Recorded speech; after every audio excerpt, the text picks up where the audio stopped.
Hello বন্ধুরা, এখন আমি এই ভিডিওর মধ্যে একটা গান এবং একটা ট্রেলারের রিয়াকশন দেবো। প্রথমে যদি গানটা কথা বলি, সেটা হলো একটা বাংলা সিনেমা, নাম হলো বাবু সোনা, যেখানে লিড রোলে রয়েছে হলো জিতু কামাল এবং শ্রাবন্তী।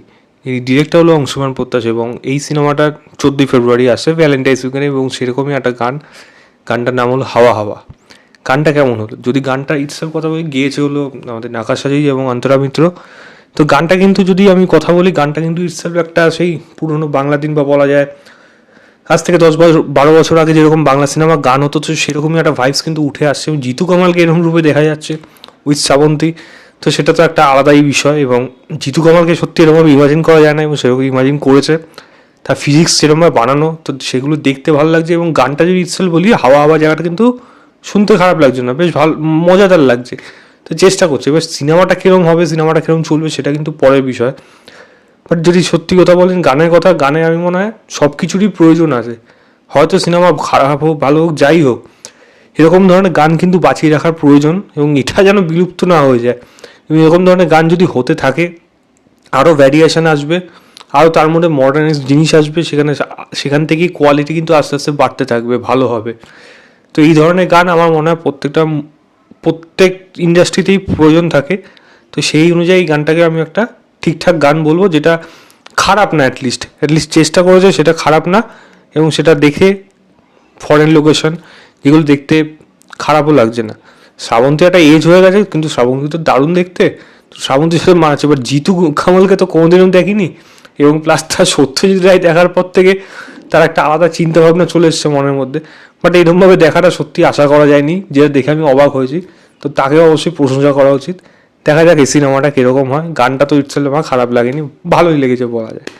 এবার যদি আমি ট্রেলারের কথা বলি, সেটা হলো হটস্টারে আসবে, যেটার নাম হচ্ছে দ্য স্টোরি টেলার, যেখানে আমাদের সত্যজিৎ রায়ের গল্প, তারিণী খুরুক অবলম্বনে এখানে এই সিনেমাটাকে আনা হচ্ছে এবং সেখানে পরেশ রাওয়ালের ভূমিকা হলো এখানে তারিণী বন্দ্যোপাধ্যায় রূপে। তার এখানে ট্রেলার মধ্যে যেটুকু জিনিস দেখা হচ্ছে, সে বিভিন্ন ধরনের গল্প লিখে থাকে। তার কাছে একটা কারণ, মানে একটা উপদেশ বা বলা যায় একজন ইনভিটেশন আসছে, যে ক্যারেক্টারটা প্লে করছে আদিল হোসেন, সে দেখে পাঠাচ্ছে এবং সে বলছে আমি আপনার বহুত বড় ভক্ত, বাট কিন্তু আমার জীবনে একটাই জিনিস আমার খুব মিস হয়ে গেছে, সেটা বা আমার একটা প্রবলেম আছে, সেটা হলো আমার ঘুম আসে না। তো আপনার গল্প যদি লেখেন, আমি তাহলে ঘুমোতে পারি, তাহলে বেশ ভালো হবে। পরেশ রাওয়াল বলছে আমি লিখি অত ভালো না, বাট আমি বলতে পারি খুব ভালো।